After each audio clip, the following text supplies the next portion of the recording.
Hello students, welcome to my YouTube family.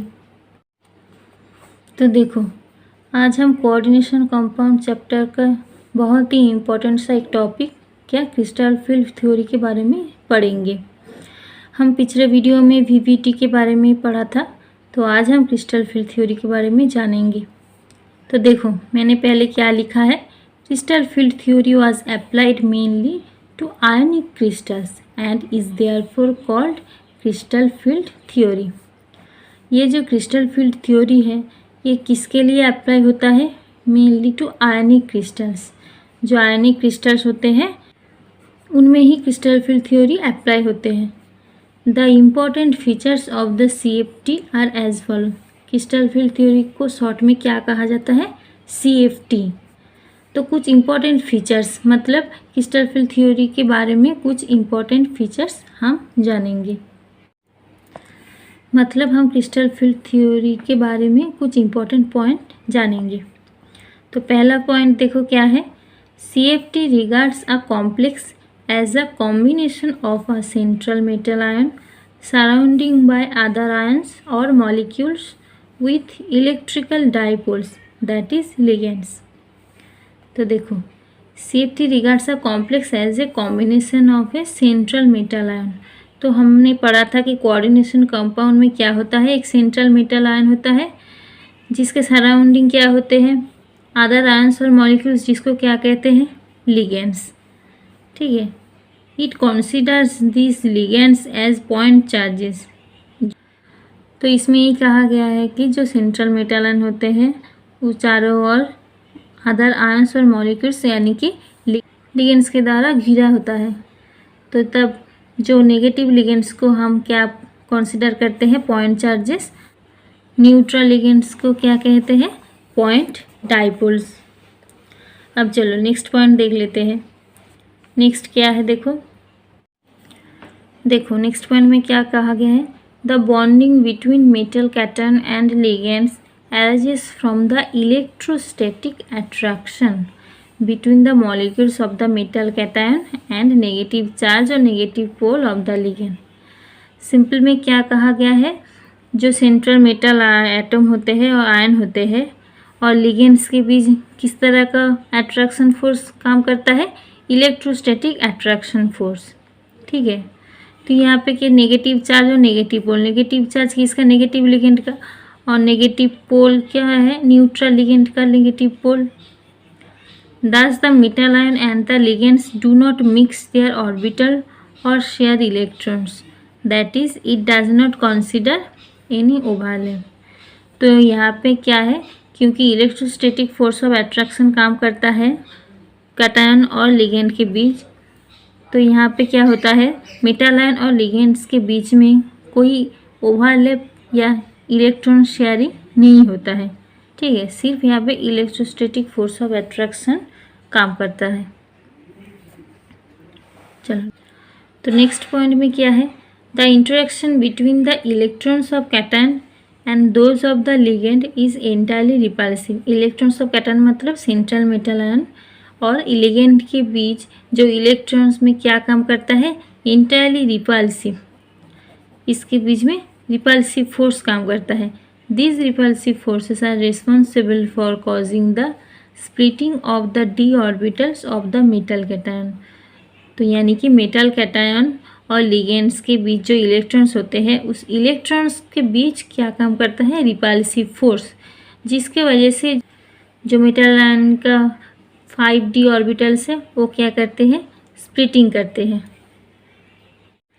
अब देखिए next क्या है। The d orbitals of the metal all have the same energy, that is degenerate in the free atom और ion. जो metal ion होते हैं और atom होते हैं वो जब फ्री होते हैं तो उसका जो सारे d ऑर्बिटल्स होते हैं वो क्या होते हैं? डिजेनरेट, यानी कि all orbitals have the same energy. However, when complex is formed, the ligands destroy degeneracy of these orbitals, that is orbitals now have different energy।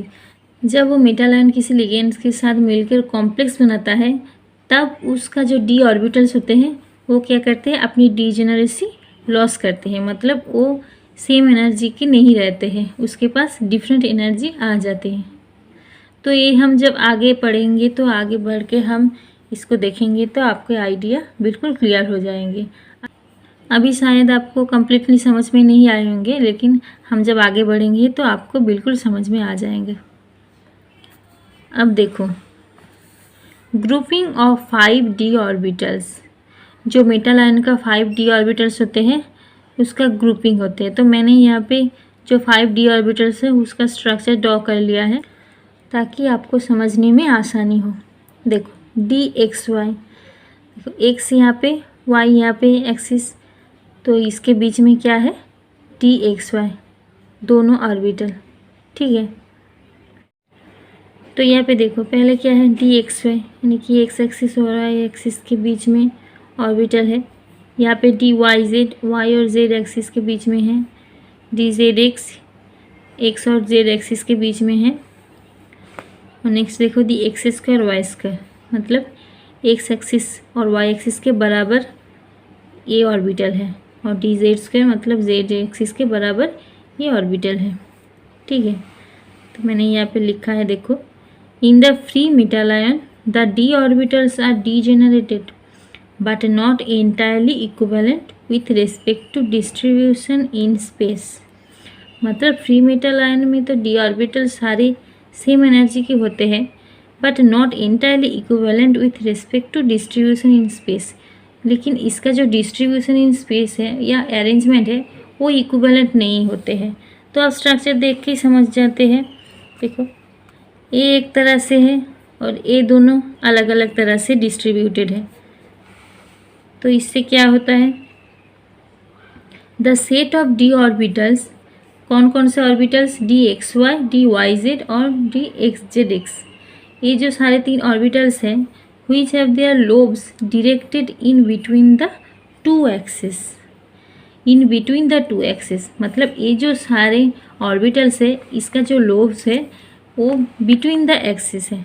देखो ये एक्सिस एक्स एक्सिस है, ये वाई एक्सिस है, तो इसके बीच में क्या है, ये लोब्स है।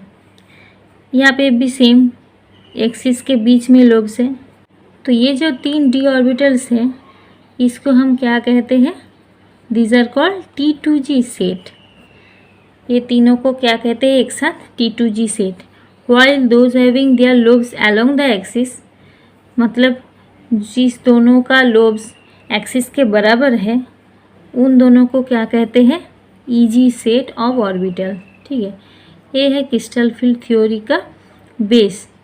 तो यहाँ पे हम जो 5d ऑर्बिटल्स है वो जब कॉम्प्लेक्स के अंदर आता है तो वो स्प्लिटिंग होकर दो तरह के ऑर्बिटल के सेट बनाते हैं। एक होता है T2G सेट, एक होता है EG सेट। T2G सेट किन सारे ऑर्बिटल्स मिलकर होते हैं, जिस ऑर्बिटल्स एक्सिस के बिटवीन होते हैं, यानी कि dxy, dyz एंड dzx, ये बनाते हैं T2G सेट। और EG कौन सा बनाते हैं, जिस ऑर्बिटल्स के लोब्स का डायरेक्शन क्या होते हैं, एक्सिस के बिल्कुल बराबर होते हैं, वो बनाते हैं EG से, यानी कि dx square Y square and dz square, ठीक है।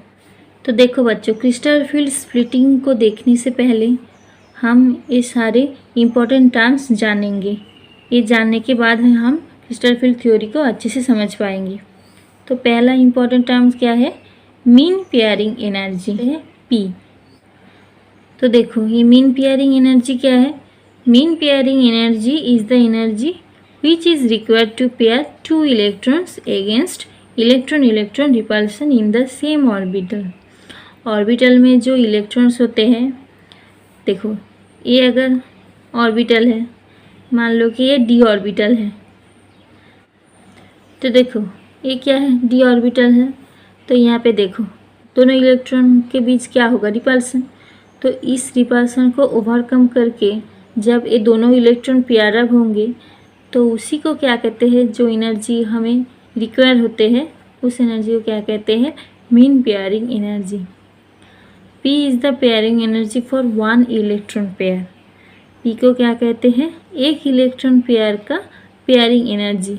It is generally expressed in semi inverse. इसको जनरली कैसे एक्सप्रेस करते हैं, सेमी इनवर्स यूनिट से एक्सप्रेस करते हैं। अब चलो नेक्स्ट, जो बहुत ही इम्पोर्टेंट सा एक टर्म है, क्या है? Crystal field stabilisation energy. तो ये हम अच्छे से जान लेते हैं और समझ लेते हैं, उसके बाद में हम देखेंगे कि क्रिस्टल फील्ड स्प्लिटिंग कैसे होते हैं। तो देखो, क्रिस्टल फील्ड स्टेबलाइजेशन एनर्जी क्या है? The stability gained by a d in ion due to the splitting of its d orbitals by a crystal field generated by a set of ligands. इसका मतलब, तो देखो, क्रिस्टल फील्ड स्टेबलाइजेशन एनर्जी क्या है? जब एक मेटल आयन लिगेंड्स के साथ मिलकर कॉम्प्लेक्स बना रहा है, तो सेंट्रल मेटल आयन के चारों ओर क्या होते हैं? लिगेंड्स होते हैं। तो लिगेंड्स का एक क्रिस्टल फील्ड होता है, उसी के चलते ही क्या होता है? सेंट्रल मेटल आयन का डी ऑर्बिटल्स का स्प्लिटिंग होता है। यानी तो स्प्लिटिंग की वजह से जो मेटल आयन होते हैं वो क्या करते हैं? स्टेबिलिटी गेन करते हैं। उसी को हम क्या कहते हैं? Crystal field stabilisation energy. देखो, it is denoted by del O for octahedral complex. जब अब ऑक्टाहेड्रल कॉम्प्लेक्स का डेल ओ यानी कि क्रिस्टल फील्ड स्टेबलाइजेशन एनर्जी लिखेंगे तो उसे हम कैसे डिनोट करेंगे? डेल ओ से। यहाँ पे देखो, ये जो सब्सक्रिप्ट ओ है, इसका मतलब क्या है? The subscript O is for octahedral. वैसे ही it is denoted by del T. Tetrahedral complex के लिए इसे कैसे डिनोट करते हैं? डेल टी से। T is for tetrahedral. अब देखो, तो देखो, जब हम CFAC कैलकुलेट करेंगे तो यहाँ पे पेयरिंग एनर्जी रिक्वायर्ड नहीं है, हम सिर्फ CFAC कैलकुलेट करेंगे। ठीक है। अब देखो, the del o value depends upon the charge on the metal ion and nature of the ligands. ये जो डेल ओ वैल्यू है या CFAC वैल्यू है, ये किसके ऊपर डिपेंड करते हैं? एक तो मेटल आयन के ऊपर चार्ज जो होते हैं उसके ऊपर, और दूसरा क्या है? Nature of the ligands. Ligands किस तरह का होते हैं, वीक होते हैं या स्ट्रॉन्ग होते हैं, इन दोनों के ऊपर ये डेल ओ वैल्यू डिपेंड्स करते हैं। तो देखो, पहला वाला हम देख लेते हैं कि चार्ज के ऊपर कैसे डिपेंड करते हैं। With increasing the charge of the metal ion del o value also increases. जब किसी मेटल आयन का चार्ज इंक्रीज होते हैं किसी कॉम्प्लेक्स में, तो डेल ओ वैल्यू क्या होते हैं? ऑल्सो इंक्रीज करते हैं। In spite of having same number of D electrons and the same geometry of the complex. जैसे कि उसके पास अगर same number of D electrons होंगे या उसके पास सेम ज्योमेट्री होंगे, उसके बाद भी वो क्या करते हैं? डेल ओ वैल्यू इंक्रीज करते हैं। ठीक है। अब देखो, लिगेंड्स के ऊपर कैसे डिपेंड करते हैं? The magnitude of del o varies from stronger to weaker ligands. Stronger ligands और वीकर लिगेंड्स में क्या करते हैं? डेल ओ वैल्यू वेरी करते हैं। Stronger ligands are those which exert a stronger field on the central metal ion. मतलब stronger ligands वही होते हैं जो क्या करते हैं? सेंट्रल मेटल आयन की ओर स्ट्रॉन्गर फील्ड देते हैं। And hence have higher splitting power. मतलब वो सारे लिगेंड्स के पास स्प्लिटिंग पावर ज़्यादा होगा। The weaker ligands are those which have a weaker field on the central metal cation and consequently have lower splitting power. जो weaker ligands होते हैं उसके पास क्या होता है? वीक फील्ड होते हैं, तो वो उसके पास लोअर स्प्लिटिंग पावर होते हैं। The stronger ligands have larger value of del o whereas weaker ligands give smaller value of del O। तो स्ट्रॉन्गर लिगेंड्स के पास क्या होगा? जो CFAC वैल्यू क्या है? ज़्यादा होगा। और वीकर लिगेंड्स के पास क्या होगा? कम होगा। ठीक है। अब देखो, the common ligands can be arranged in a series in the order of their increasing splitting power. ये जो स्प्लिटिंग पावर होते हैं, जो वीकर लिगेंड्स के पास स्प्लिटिंग पावर क्या होते हैं? कम, और स्ट्रॉन्गर लिगेंड्स के पास क्या होते हैं? ज़्यादा। तो इसी के ऊपर बेस करके कुछ कॉमन लिगेंड्स को हम एक सीरीज़ में अरेंज करते हैं। किसके ऊपर? Their increasing splitting power. उसका स्प्लिटिंग पावर बढ़ रहा है, ऐसे हम एक सीरीज़ में अरेंज करते हैं। This series is called spectrochemical series. ये बहुत ही इम्पोर्टेंट एक क्वेश्चन है स्पेक्ट्रोकेमिकल सीरीज। तो इसको अच्छे से याद कर लेना।